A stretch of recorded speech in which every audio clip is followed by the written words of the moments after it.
What were your in the arena moments this year?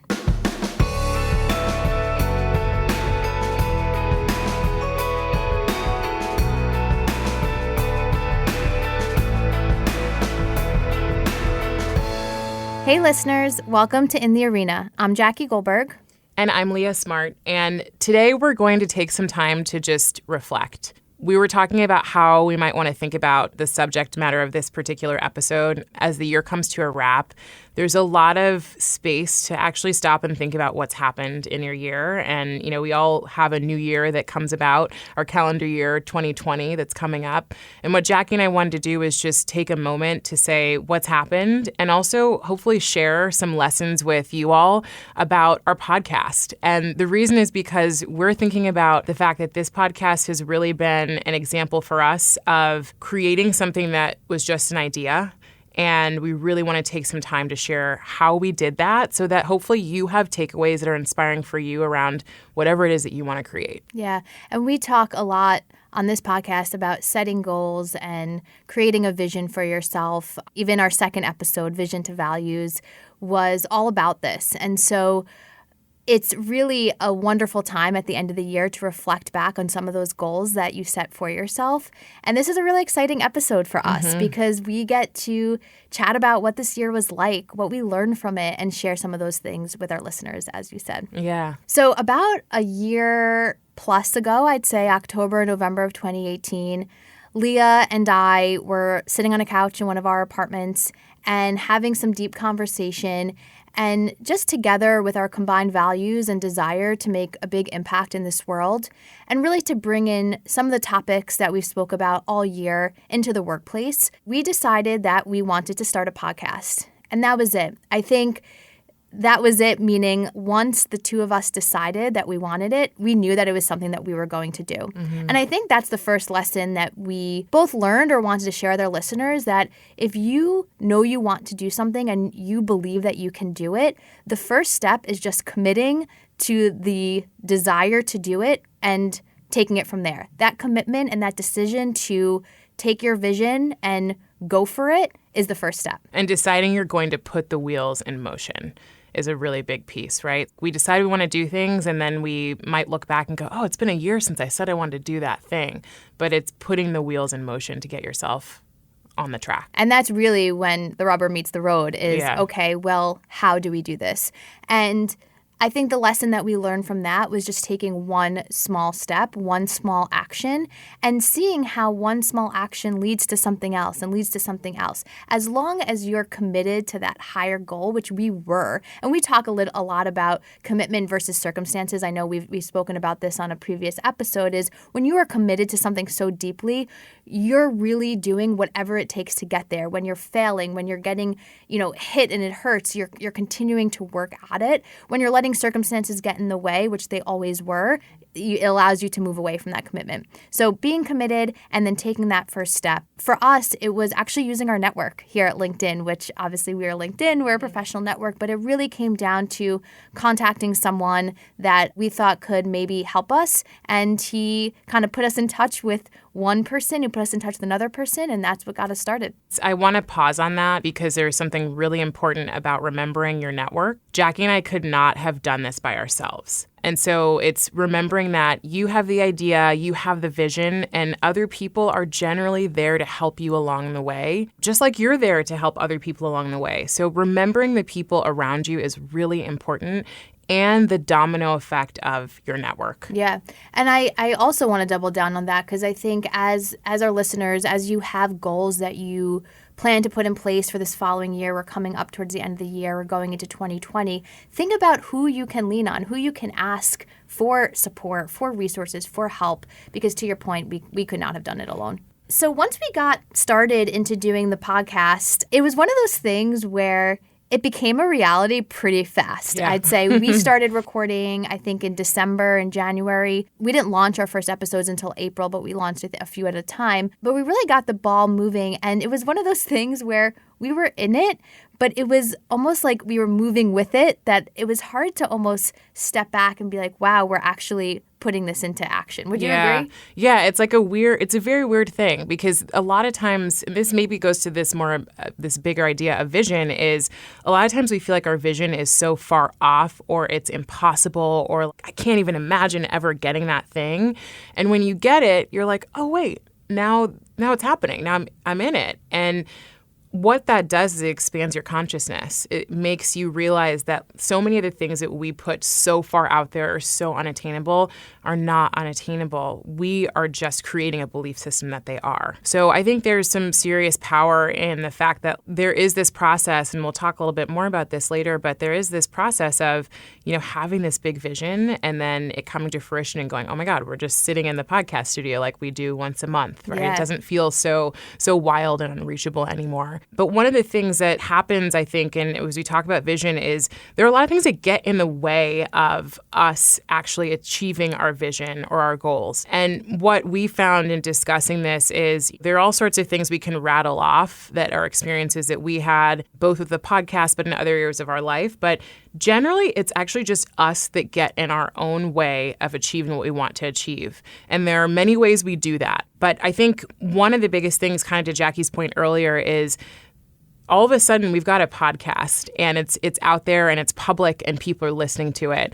And for me, one of the biggest things that I had to deal with is just the recognition that our voices were out there, that we had authored these episodes and we had decided how we were going to speak about things, and that we were now open to criticism from anybody who wanted to listen to it, whether they knew us or not. And probably even more difficult for me was like people that knew me listening to this podcast and going, oh my God, what are they going to think of me? Yeah, I think the open to criticism piece is huge. We really had to discuss amongst both of us that we were okay if people didn't like what we had to say. Mm-hmm. Something that we had to learn was when you are in a position of sharing out more broadly, not everyone is going to agree with you. Not everyone is going to want to listen, and that's okay. Mm-hmm. I can say for me personally, that is hard. And I know for you too, because we've spoken about it. And I'd say for a lot of people, that's probably hard because we want people to like us. Mm-hmm. We want people to enjoy what we have to say. For those of you listeners who are familiar with the Enneagram, it's a personality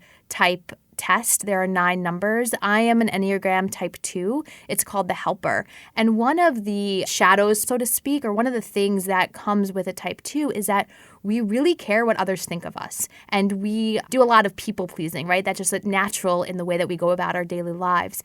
And so knowing my type and also putting something out there in the universe like this podcast, I really had to look within and say to myself, it's okay if people don't like what you have to say or don't agree with you. And being okay with that was the first step for me to kind of grow into doing this. Yeah, and once you start doing it, you realize you've got to tamp some of that stuff down or you won't be able to use your own voice anymore. And so, yeah, I feel like I struggled with that also. I think going out and doing something that's different or brave or courageous, people will love you and people will hate you. And those are extremes, right? But I'm just going to give those to you. And the way that we actually even titled this podcast was because of Brene Brown sharing out Theodore Roosevelt's speech around the man in the arena. And the way that she would talk about the people that typically tend to criticize us when we go and do things that are brave or courageous or public is those are the cheap seats. Those are people in the cheap seats sitting at the very top of that arena, and they aren't going in themselves. And that was part of the reason we even wanted to start this podcast, was because we wanted to show that we were willing to go do this and get into the arena. And it's sort of like an output of going into the arena is people will look at you and go, oh, how dare she think she can do this? Or how dare he think he can do this? Or who is he or she to talk about that thing? They don't act like that all the time, right? Yeah. Or they're not perfect, right? And this is a really interesting space. I was recently listening to a podcast from Pema Chodron and Oprah, and Pema was talking about, if you aren't familiar with her, she's an incredible author. She's a Buddhist. And she was talking about the fact that she had this experience 15 years ago where she had done something that came back on her and was publicized, and it was embarrassing for her. And one of the hard parts is that she is this incredible, light, enlightened person, and she still did something wrong. And people can say, hey, oh, well, if she's this way, how dare she talk about it? What you recognize is where we are, particularly in the arena, is a really sensitive place because we're talking about things that our practices that we may not always do perfectly. Yeah, and we had to be okay with that going in. And I think I will never forget the moment for me. After one of our first recordings, I was listening to an episode on my walk to work, re-listening to it for the first time. And all of a sudden, it came to me that this was public. I think it was probably the first time that we put it on iTunes or Spotify. Not the first time that we recorded, but it was the first time that we had launched it and I was re-listening to it. And all of a sudden, it hit me that this is public. And that was a defining moment for me because it made it real all of a sudden. You know, we could be here sitting in the studio talking one-on-one and having our conversation. But the moment I realized that other people were listening to it, you know, I had my come to Jesus moment, like, okay, well, this is public. And the stakes were higher, but it felt good. I also want to touch on something you said just about, like, who do you think you are? That imposter syndrome. I think a lot of us speak about imposter syndrome in the workplace. There is, like, this certain fear that we sometimes inherently hold. I know for female professionals, it's very common of, like, who do we think we are to speak up, to have a voice, and kind of feel like we're faking a lot. And I will never forget that I felt this way during one of my first public speaking sessions. And one of my mentors said to me, no one can take your story away from you. No one can take your experience away from you. So as long as you're sharing your experience and what you've gone through and what you believe based on the story that you have, no one can say otherwise. And that really stuck with me because we share so much of ourselves on this podcast and people can take it or leave it, right? Yeah. People can learn from it or not. And we have to be okay with sharing, but okay with whatever the outcome is for someone else. Totally. And that's not up to us, right? And I think one of the grounding things too, that as you are thinking about the things that you may want to make happen and do is, why are you doing this?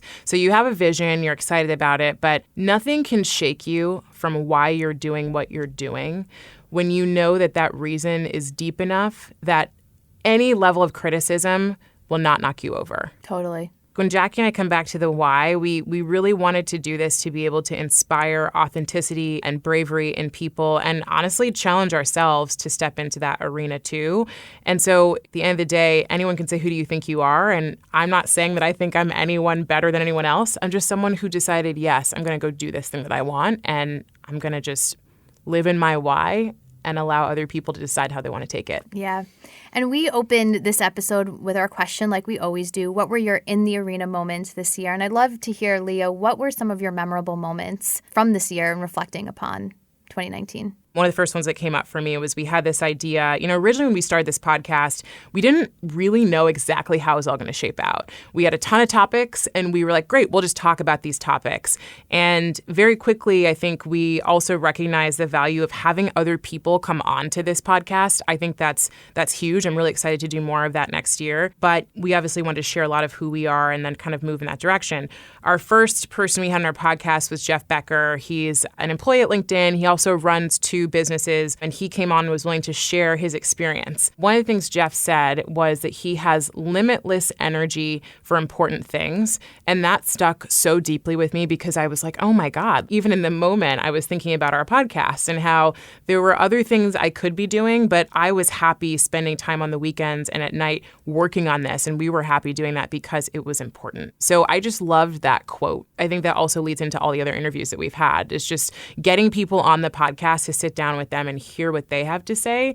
And actually, even by doing that, we're putting them in the arena too. Oh, 100%. I'm very excited for next year. As you mentioned, we'll be doing some more interviews, which will be awesome. And I couldn't agree more with that quote. It really just shows us that we have choice in life to really decide what matters most and where we want to spend our time. Yeah. What were some of yours? Yeah. So one of my favorite moments was when we were prepping for the episode around stepping into your power. Mm-hmm. We talked about it on the episode, how we kind of went from point A to B to C, but we were in this conference room and we were whiteboarding and we had an entire whiteboard of ideas. And we just realized how stuck we were getting from really taking that step into our power and into the vulnerable space that had to come up for us to really be and show our true colors and show what was important to us on this podcast. And so that moment was such an aha for me because we talk so much about being authentic and openly sharing, and we were getting stuck and kind of the awareness of how we were getting stuck and how we got through that together as a team was such an experience for me. Yeah, and we, if you can visualize this, so I'm like a big whiteboarder, and I'm always like, I need to be in my creative space. And so we had whiteboarded all of these things that we were thinking we could talk about. And what we realized in planning this episode is we'd crossed off almost everything that was vulnerable to talk about and said, well, we can't talk about that. And we had to realize like we were not in our own power, and we also weren't setting an example for anyone else who would want to be in their power. Yeah, that was a funny moment. And I'd say another one of my moments that stick out to me is when we interviewed Rosanna Duruthi, Global Head of Diversity, Inclusion, and Belonging at LinkedIn. She is just such a powerhouse, but such a calming presence, and the wisdom that she brought into the studio and onto our episode that day was just, she knocked it out of the park. And I learned so much from her and during that day, and it was just a great moment being with her in the studio. And when I think about that moment too, I also want to again come back to the network, right? Sometimes you feel like the people or places or things you want again are not accessible. You are probably not more than 6 degrees of separation away from most of those people, places, or things. And so I want to again just pause on the fact that, the way that we were able to get into this studio to record, our executive sponsor, and then getting to speak with Rosanna were all things that someone might say that's not attainable, but we actually found ways to do that through our networks. Yeah. When we think through what we gained from this experience, because again, when you do this reflection, and what we've recognized is almost very similar to what we've talked about in one of our last episodes around what did you learn from this, right? Asking that question, what did you learn? What did you gain? A big piece of reflection is looking back on that goal that you set for yourself. And while you're in it, and while you're kind of getting past it and moving on to the next step and the next piece of the journey, understanding what you gain from it so that you can use that moving forward.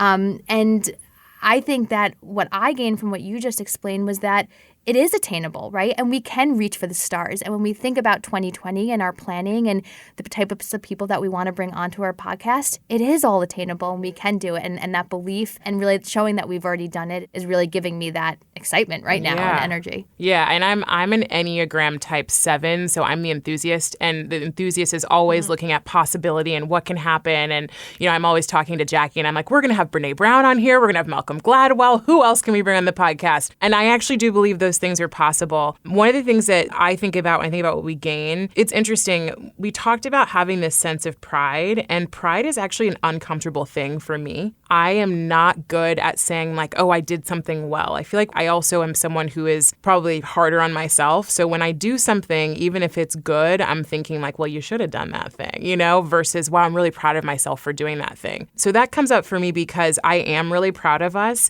And it's uncomfortable because it's something that's public and it's out there, and it's not typical for me to do things like this. I second that. I think pride can sometimes get a negative connotation, but there's such beauty in being proud of your accomplishments and proud of what you've put onto this earth, and also knowing that we are impacting people. And I think anchoring on that can make us feel proud. I totally agree with that. I think what's also interesting for our listeners is that Leah and I are friends, and we're colleagues, and we're partners in this podcast. And so it's been a journey for us in terms of working together.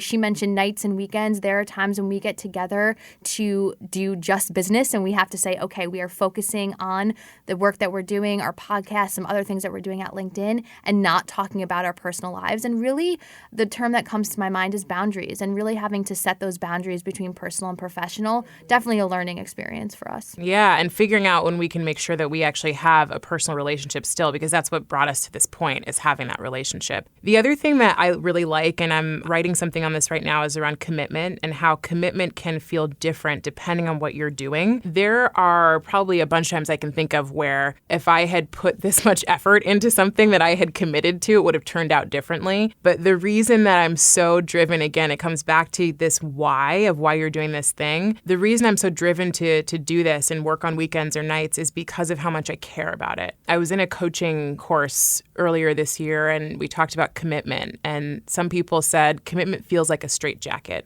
And other people said commitment feels like freedom. And other people said commitment feels, I don't really like doing it. I want to be able to just do whatever I want whenever I want. And so I always come back to this funny feeling of like, I remember when commitment has felt like a straitjacket, and this has never felt that way.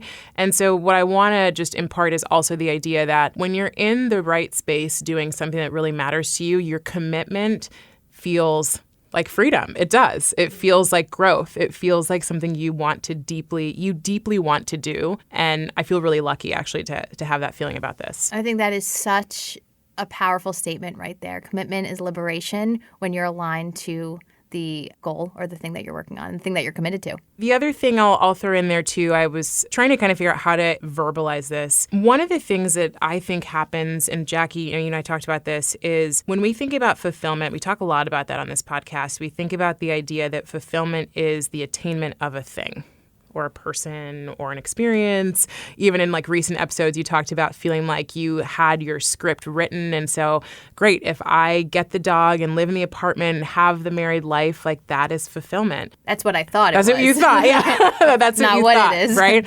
And there are times for me where I thought if I'm doing this by this age or I'm making this much money by this point or whatever, I will then be fulfilled. And one of the concepts that I really love, that I'd love for you all to think about too, is actually that fulfillment is not the achievement of the thing. The fulfillment you really experience is in saying, I have a desire to do something, to create something, and then I'm going to put the effort towards it and actually seeing it in motion. So earlier we talked about just sitting here and going, oh yeah, we're sitting in the studio like we always do.